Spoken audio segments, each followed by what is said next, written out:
জগন্নাথ মন্দির নিয়ে, প্রভু জগন্নাথকে নিয়ে আমি কিছু আলোচনা করতে চাই।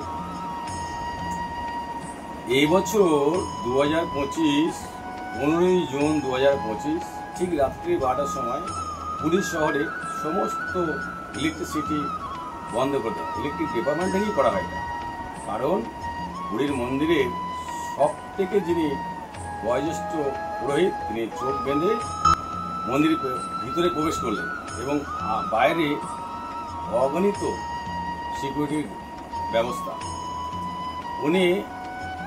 ওনাকে চোখ বেঁধে ভগবান জগন্নাথ দেবের বিগ্রহ থেকে একটি নতুন বিগ্রহে ওই বোম বস্তুটিকে প্রতিষ্ঠাতা করলেন।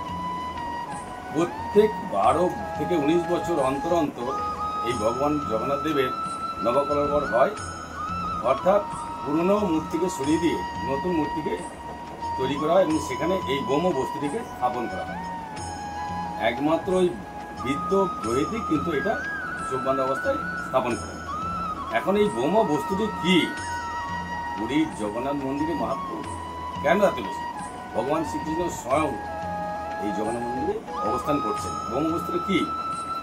এই বোম বস্তুটা কি জানতে গেলে আমাদের পৌরাণিক বিষয়ে কিছুটা আলোচনা করতে হবে। কুরুক্ষেত্রের যুদ্ধের সময় যখন হাজার হাজার সৈন্য নিহত হয়ে যায়, ভগবান শ্রীকৃষ্ণ এলেন তখন গান্ধারীর কাছে। গান্ধারীর তখন শোকে বিলাপের মতো অবস্থা, তার 100 জন পুত্রই নিহত হয়ে গেছেন। গান্ধারী ভগবান শ্রীকৃষ্ণকে অভিশাপ দিলেন যে তুমি যেমন কূটভাবে আমার এই বিভিন্ন পুত্রের হত্যার ষড়যন্ত্রকারী তুমি, তেমনি তোমারই যেমন যদুবংশ আগামী 36 দিনে তোমার সবাই মারামারি নিজে নিজে মারামারি করে একে অপরের মধ্যে বংশ তোমার নিশ্চিহ্ন হয়ে যাবে এবং পুরো রাজত্ব সমুদ্র গর্ভের তলায় তলিয়ে যাবে। যথারীত 36 দিন আগে থেকে যদুবংশের সঙ্গে মারামারি শুরু হয়ে গেল একে অপরের মধ্যে। এমনকি বলরামকে শ্রীকৃষ্ণের পুত্র শাম্ব সেও যুদ্ধের জন্য আমন্ত্রণ জানালেন। ভগবান শ্রীকৃষ্ণ একদিন গাছতলায় যোগ নিদ্রায় গেলেন, বিশ্রাম নিলেন। ভগবান শ্রীকৃষ্ণের শরীরে কোনো জড়া নেই, কোনো ব্যাধি নেই। তার কারণ ঋষি দুর্বাসাকে যখন তিনি আপ্যায়ন করেছিলেন, ঋষি দুর্বাসা তখন পায়েস খেয়েছিলেন ভগবান শ্রীকৃষ্ণের গৃহে আসন থেকে, এবং সেই অবশিষ্ট পায়েস ঋষি দুর্বাসা আশীর্বাদ দিয়েছিলেন যে এই গোটা সারা অঙ্গে আপনি মাখুন, এবং ভগবান শ্রীকৃষ্ণ সব জায়গায় মেখেছিলেন এবং কোনো জায়গায় দুর্বলতা ছিল না। কিন্তু ভগবান শ্রীকৃষ্ণ পায়ের তলায় এই দুর্বাসার দেওয়ার পায়েসটা কিন্তু মাখেন। সেই জন্য ভগবান শ্রীকৃষ্ণের জড়ার ব্যাধি কোনো ছিল না, কেবলমাত্র তেনার পায়ের পাতায় ছিলেন দুর্বল এবং ওখানটা দুর্বল ছিল। যখন ভগবান শ্রীকৃষ্ণ বিশ্রাম নিচ্ছিলেন তখন জড়া নামে ভগবান শ্রীকৃষ্ণের পা দুটো লক্ষ্য করে তীর নিক্ষেপ করেন এবং ভগবান শ্রীকৃষ্ণের পাটা টুকটুকে লাল ছিল। তো যারা ভেবেছিল এটা হরিণের কান, তো সব থেকে বিষাক্ত যে তীর সে নিক্ষেপ করে এবং শ্রীকৃষ্ণ মারা যাওয়ার পরে যখন পায়ে মারেন তখন শ্রীকৃষ্ণ মারা যান। তখন বিলাপ করতে থাকে যারা, যে আমার প্রভুকে আমি মেরে ফেলেছি। তখন বলল যে তুমি দুঃখ করো না, তুমি ছিলে রাজা বলি, আমি রাম রূপে সলবলে কৌশল তোমাকে আমি হত্যা করেছিলাম, তারই ফল তুমি তীর নিক্ষেপ করে হত্যা করেছো, তারই ফল আমাকে এই জন্মে পেত। সুতরাং তোমার বিলাপ করার কোনো দরকার নেই। যোগ্য নিদ্রা ধারণ করে তিনি দেহ মুক্ত হলেন। এই যারা তখন ভগবান শ্রীকৃষ্ণের দেহটাকে হিন্দু মতে যখন পুড়াতে গেলেন তখন দেখলেন সব অঙ্গ পুড়ে গেছে, হৃদয়, হাত কিন্তু শ্রীকৃষ্ণের হাত কিন্তু পুড়ে না। সেই হাতটা তখনও সবসময় জীবিত। বহু চেষ্টা করে যখন তিনি জ্বালাতে পারলেন না বা পুড়ল না, তখন তিনি একটা কাঠের বেলায় মহানদীতে ভাসিয়ে দিলেন। এই শবরদের রাজা, যারা ওই নিম্ন বর্ণের মাছ ধরে শিকার টিকার করে, তার এই শবরদের রাজা ছিলেন বিশ্ব বসু। তিনি স্বপ্নাদেশ পান এই হাতটি, হৃদয়টি হচ্ছে ভগবান শ্রীকৃষ্ণ। তিনি একটি গুপ্ত গুহায় ওই শ্রীকৃষ্ণের হাতটি হৃদয়টি শ্রী নীল মাধবের মূর্তি রূপে তিনি গুহায় পুজো করতে থাকেন যুগ যুগ ধরে। এদিকে রাজা ইন্দ্রধনু সমাদেশ পান ভগবান শ্রীকৃষ্ণ ভগবান বিষ্ণু নারায়ণের একটা বিশাল মন্দির করার জন্য, এবং ভগবান শ্রীকৃষ্ণ হৃদয় এই সবর রাজ বিশ্ব বসুর কাছে ইন্দ্রধনু রাজা ইন্দ্রধনু খবর পান যে বিশ্ব বসুর নীলমাধবের মধ্যে লুকায়িত আছে শ্রীকৃষ্ণের হৃৎপিণ্ড। রাজা ইন্দ্রদুগ্ন বিদ্যাপতি পাঠান নীলমাধবের সন্ধান করতে, কিন্তু বিশ্ববসু কোনো মতেই নীলমাধবের সন্ধান দেয়নি। তখন বিদ্যাপতি ছলে বলে কৌশলে বিশ্ব বসুর অর্থাৎ সবর রাজা বিশ্ব বসুর মেয়ের সঙ্গে বিয়ে করেন, এবং পরবর্তীকালে সবর রাজ নীলমাধবের বিদ্যাপতিকে নিয়ে যান। এইদিকে রাজা ইন্দ্রদুগ্ন খবর পেয়ে সেনা সরণে সেই জায়গায় পৌঁছে যান, কিন্তু গিয়ে দেখেন বিশ্ব বসু সেই নীলমাধবের মূর্তিটি গায়েব করে দিয়ে বা সরিয়ে দিয়েছে, সেখানে কিচ্ছু নেই। ইন্দ্রদুগ্ন কাঁদতে থাকে, রোদন করতে থাকে। ভগবান শ্রীকৃষ্ণ সামনে দর্শন দেন, এই যে পুরীতে নিম কাঠ ভেসে আসবে, সেই নিম কাঠের মধ্যেই তুমি মূর্তি তৈরি করবে, এবং ভগবান শ্রীকৃষ্ণের হৃদয় রয়েছে। সেই জন্য দেখবেন যে জগন্নাথ মূর্তি কখনো পাষাণ মূর্তি তো হয় না, জগন্নাথ মূর্তি কাঠের তৈরি হয়। এই কাঠের নিম বিগ্রহ হয়, পাথর মূর্তি চলে না। এই জন্য দারু ব্রহ্ম, এই দারু ব্রহ্ম বলা হয়। এই ভগবান শ্রীকৃষ্ণের হৃদয়টাকে যখন এই নবকলবর হয় না, তখন এইটা 12-19 বছর বাদে বাদে অন্তর একটা পুরনো থেকে ওইখান থেকে একটা তিথি আছে, ওই তিথি থেকে ওই 12-19 বছর বাদে বাদে ওই, কিন্তু ব্রহ্ম বস্তুটা কি কেউ জানে না। পুরীর জগন্নাথ ধামে স্বয়ং শ্রীকৃষ্ণ নিজে বিরাজিত, সব সময় তিনি রয়েছেন। যিনি জগন্নাথকে প্রেম করেন, জগন্নাথ প্রভু ওনার সব কথা শুনেন। এই পুরীর জগন্নাথের যেটা প্রতিষ্ঠাতা রয়েছে, এখানে শাস্ত্রে বলছে উগ্র তারা ষোল পানি সুভদ্রা। এই যে উগ্র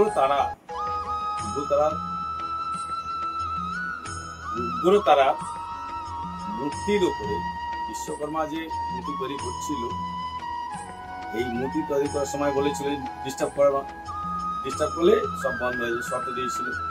রানী তো দেখছে যে অনেকদিন ধরে আওয়াজ নেই, কি করবে? তখন দরজা খুলেছে, সেই বিশ্বকর্মা অন্তরিত হয়ে গেছে বা লুকিয়ে গেছে। জগন্নাথ, বলভদ্র, সুভদ্রার মূর্তি কিন্তু ইনকমপ্লিট হয়ে গেল। এখানে যে বিশ্বকর্মা যিনি প্রতিষ্ঠা করেছিলেন, জগন্নাথ দেবকে প্রতিষ্ঠা দক্ষিণা কালী যন্ত্রের উপরে,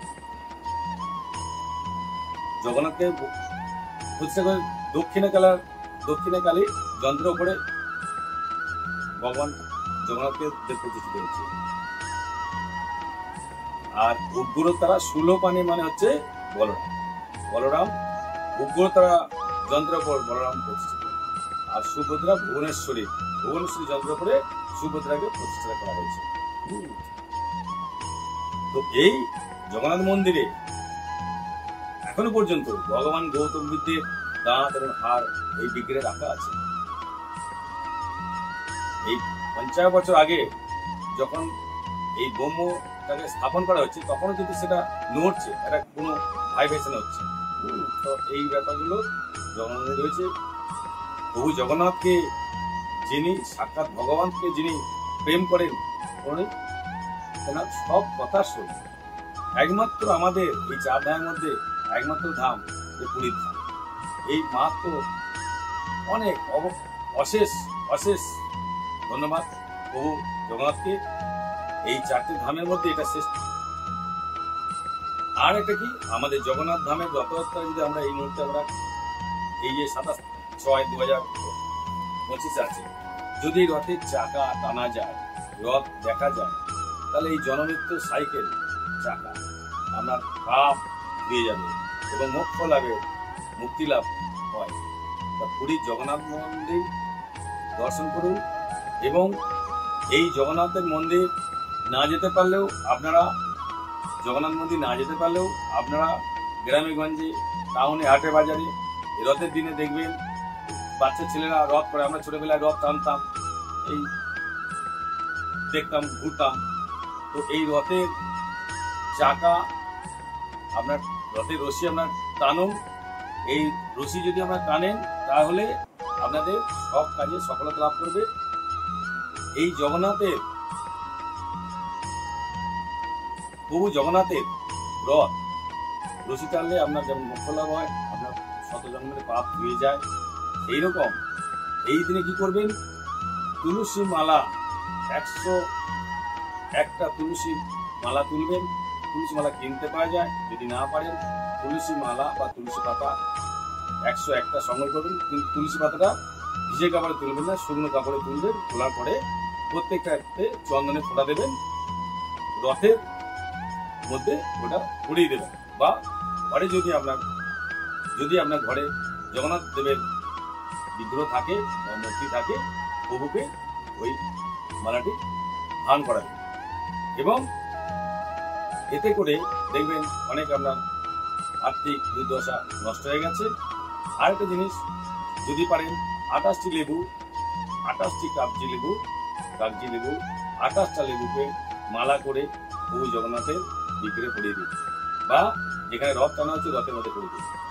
আরেকটা আমি চোখটা দেবো, এই রথযাত্রায় আগামীকাল রথযাত্রা, এই আগামীকাল রথযাত্রায় আপনারা করবেন কি, 7টি লবঙ্গ নেবেন, একটু আলো চাল নেবেন, 7টি কয়েন নেবেন, 7 টাকা 1 টাকা করে 7টা কয়েন নেবেন, আলো চাল নেবেন, তুলসী পাতা নেবেন, 4টি ফুল নেবেন।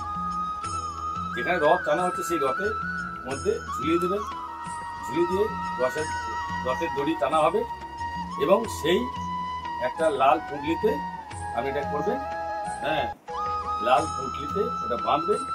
বেঁধে রথের মধ্যে একটা ঘুরে আসবে রশি টেনে। তারপরে ওই রশিটা আপনি করে নেবেন।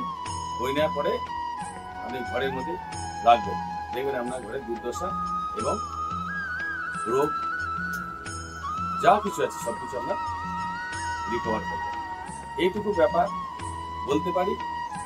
জগন্নাথ প্রভুকে প্রেম করুন, প্রভুর আশীর্বাদ নিন।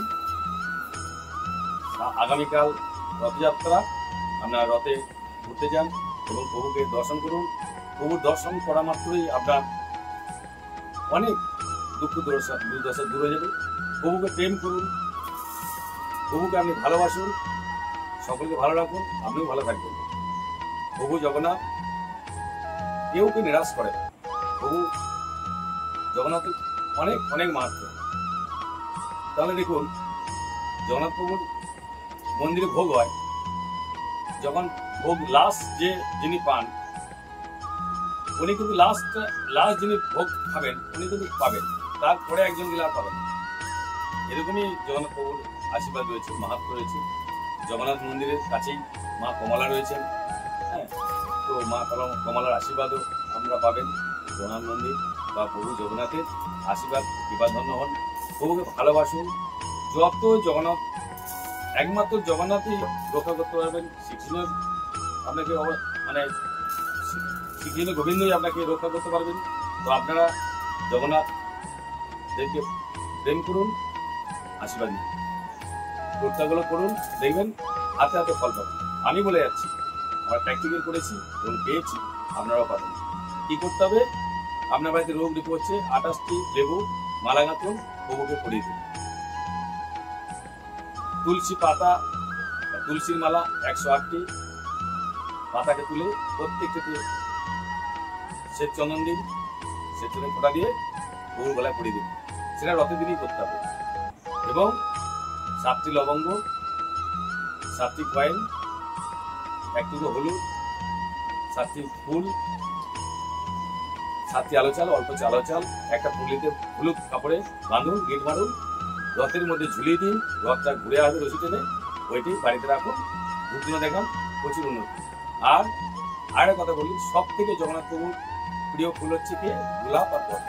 এটা দিতে কিন্তু ভুলবেন, গোলাপ আর পদ্ম। যাই হোক, আজকে এই পর্যন্তই। আগামী পরে আবার দেখা হবে। আপনারা ভালো থাকুন। জয় জগন্নাথ, জয় জগন্নাথ, জয় জগন্নাথ, প্রভু জগন্নাথ।